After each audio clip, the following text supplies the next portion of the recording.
Hi, this is Victoria Smart, and today we will be maintaining an airway. First, I'm going to verify my healthcare provider's orders. I'm going to ensure patient privacy and perform my hand hygiene. I'm going to have my necessary supplies and equipment gathered. I'm going to introduce myself to the patient and their family if present, and I am going to identify the patient, asking for their full name and date of birth, comparing it to their wristband. Then I'm going to perform a respiratory assessment and ask the patient if they've had any dizziness or lightheaded symptoms of hypoxia or dyspnea. Um, then I am going to, if the patient is not breathing comfortably, I'm going to have them reposition themselves for optimal lung expansion and then help the patient into a sitting or semi-high Fowler's position.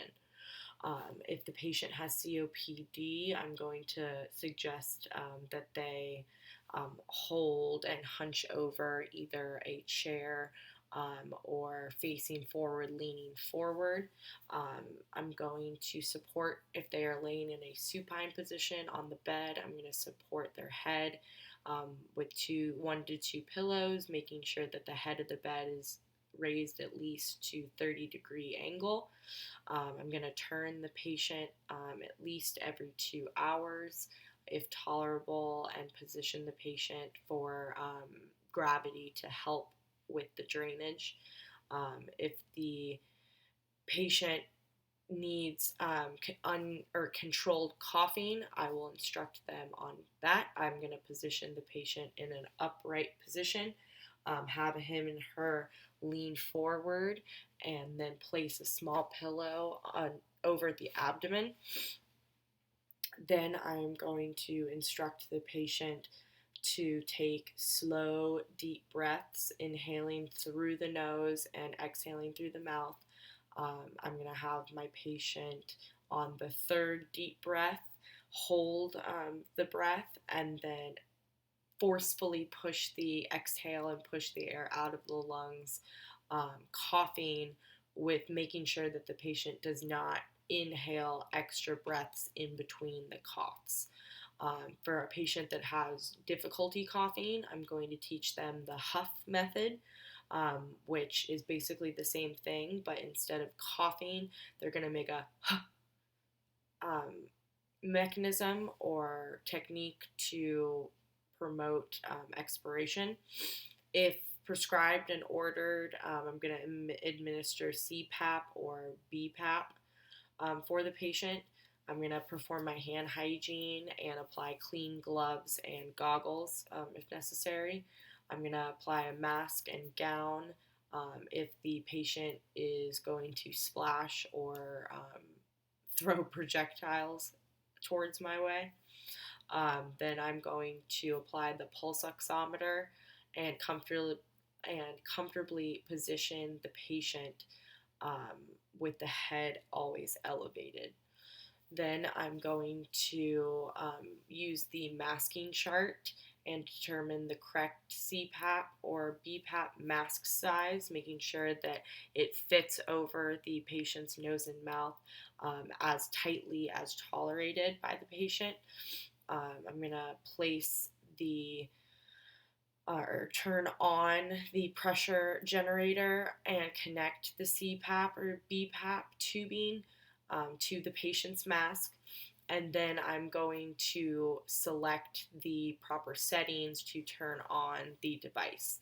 I'm going to frequently check in and assess the patient, assessing the signs of the skin for signs of irritation or breakdown. And then in order to measure the PERF or perf, I'm going to instruct the patient of the purpose and the reason why we will be using that measurement. I'm going to help the patient into a standing or assist them into a high Fowler's position, sitting directly upright. That's going to promote optimal chest expansion. I'm going to slide the mouthpiece down into the base of the numbered scale, making sure that it's at a 0 position. And then I'm going to give the patient the device and instruct them to take a deep breath, have the patient place the mouthpiece in between their lips, closing their mouth.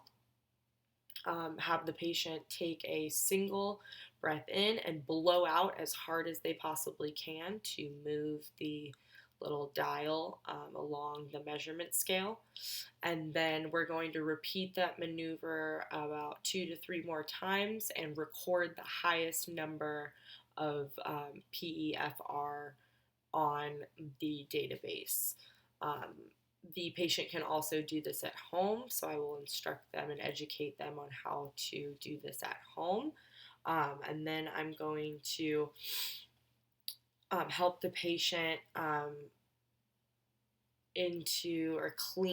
instruct the patient to clean their meter once every week or as directed by the manufacturer packaging. Then after we are all said and done, I'm going to help the patient into a comfortable position, making sure that all their personal items are within reach, making sure they are aware of where their call light is located and how to use it. I'm going to raise up the side rail that I was working on, and then I'm going to make sure that the bed is in its lowest position as well as with the wheels locked. I'm going to remove and dispose of my soiled gloves and perform hand hygiene again. And then I'm going to document my findings and the assessment of all the actions that the patient provided during the treatment, the oxygenation, and the patient's education.